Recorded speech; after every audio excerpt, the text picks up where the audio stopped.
नमस्कार।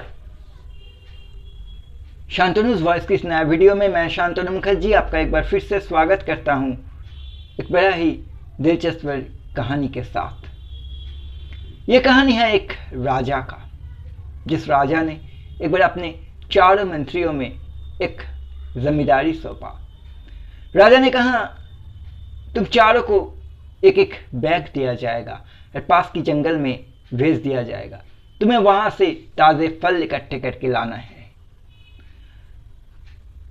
जैसा हुक्म महाराज का वैसा ही काम चारों मंत्रियों को पास की जंगल में जाना ही पड़ा। जाने को हुआ वह जंगल से ताजे फल इकट्ठे करके लाने के लिए। पहले मंत्री ने अपनी पूरी ताकत के साथ, अपनी पूरी मेहनत के साथ उससे जितना हो सके वो ताज़े फल जंगल से उठाया और अपने बैग में डाल लिया। दूसरा मंत्री, उसने सोचा, महाराज का ये कैसा हुक्म है। महाराज तो महाराज ही होते हैं, वो क्या हमारा बैग से फल निकल कर देखेंगे या खाएंगे? कुछ भी नहीं करेंगे। ये महाराज का आदेश है, ये महाराज का यही सोच है। जैसा सोच है वैसे उन्होंने कह दिया। थोड़ा ही ना महाराज ये फल खाने के लिए निकालेंगे या देखेंगे, इसलिए चलो थोड़ा सा इधर उधर कर ही लेते हैं। दूसरा मंत्री ने क्या किया जानते हैं आप? नीचे से, बैग की नीचे से उसने सूखे पत्ते, पत्थर, इस तरह की चीज़ों से बैग की आधा हिस्सा भर लिया और ऊपर की आधा हिस्सा उसने ताज़े फलों से भर लिया।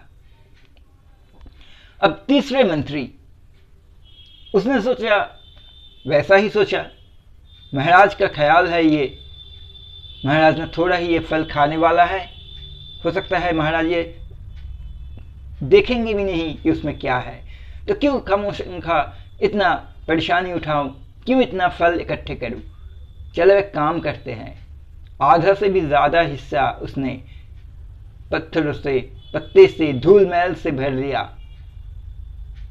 और उसके ऊपर थोड़ा सा वन में जो पड़े हुए सूखे फल था, जो खराब हो चुके फल था, उससे भर लिया और ऊपर के एक लेयर उसने अच्छे फल, ताजे फलों से बस एक ही लेयर उसने भर लिया।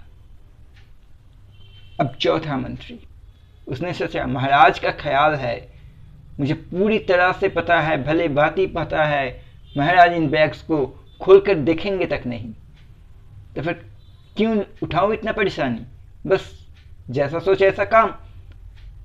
उसने पूरा बैग ही उस सूखे पत्थर, उस सूखे पत्ते, पत्थरों से भर लिया और चारों ने ही अच्छे तरीके से बैग की मुंह को बंद कर दिया रस्सी से और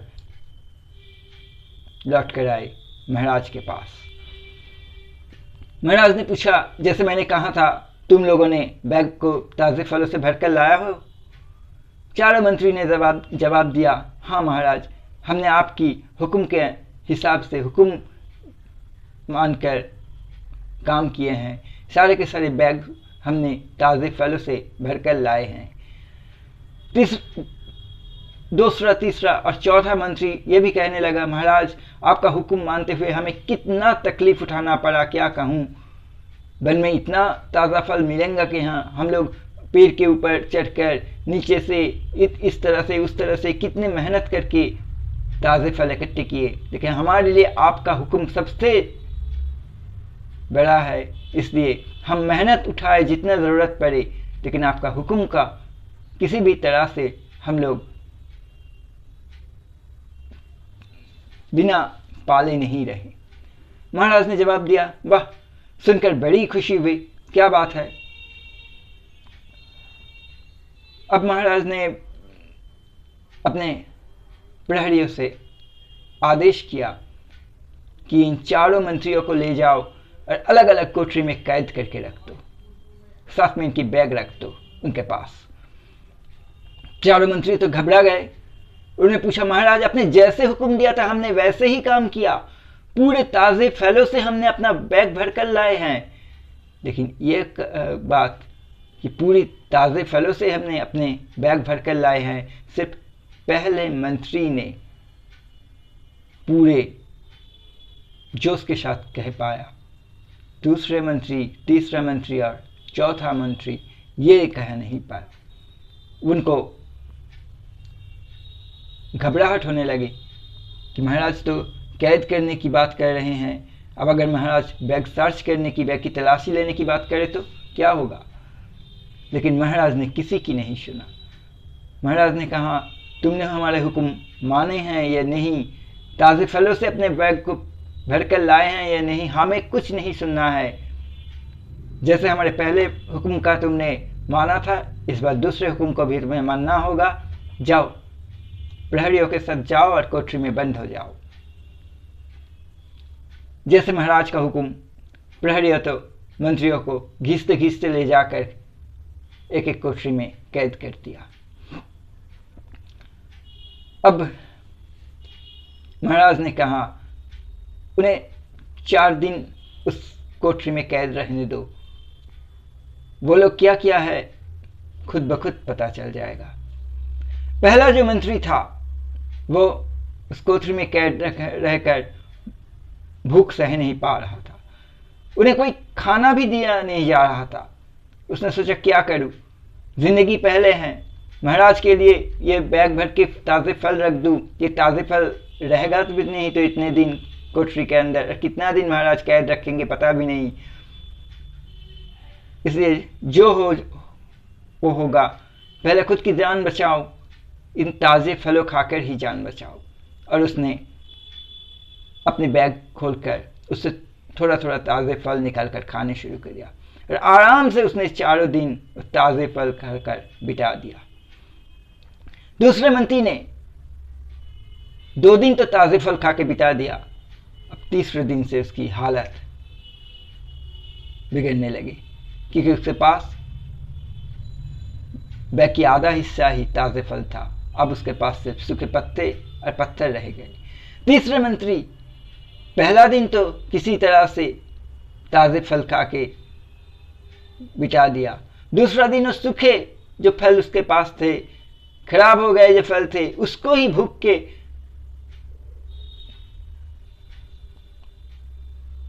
हालत में उसने खाना शुरू किया। लेकिन तीसरे दिन उसके पास और कुछ नहीं रहा पत्थर और पत्ते के सिवा, पत्थर और पत्ते के बिना कि वो खाए, और उसे भूखा रहना पड़ा। और चौथा मंत्री, उसने तो पूरे के पूरे बैग ही पत्थर और पत्ते से भरे थे, उसके लिए एक भी दिन का खाना नहीं था कि वो खाए। उसका तो हाल सबसे ज्यादा बिगड़ गया।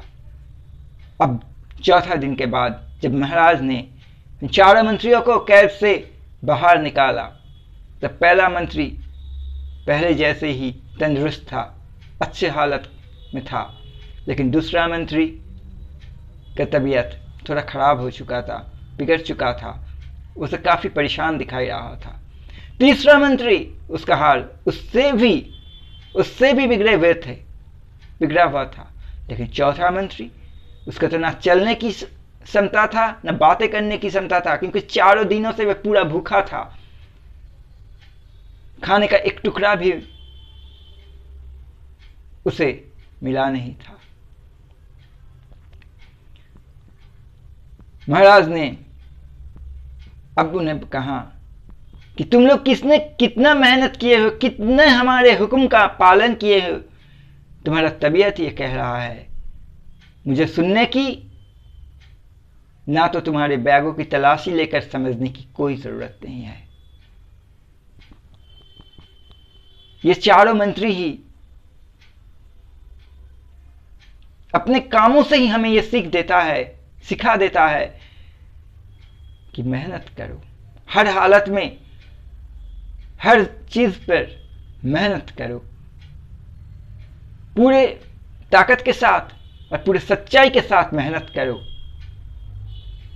इसका कोई दूसरा चारा नहीं होता है, क्योंकि आपका मेहनत और कोई आपका साथ दे या ना दे, आपका मेहनत आपका ज़रूर साथ देगा।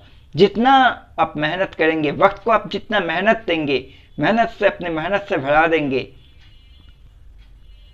आपके किसी भी वक्त पर वो आपका वो मेहनत ही आपका साथ देगा, वो ही आपका काम आएगा। इसलिए हर चीज़ में मेहनत करने की एक ठाम रखिए अपने अंदर, और जैसा जिस काम में जैसा जितना ज़रूरत पड़े उतना मेहनत ज़रूर दीजिए। धन्यवाद।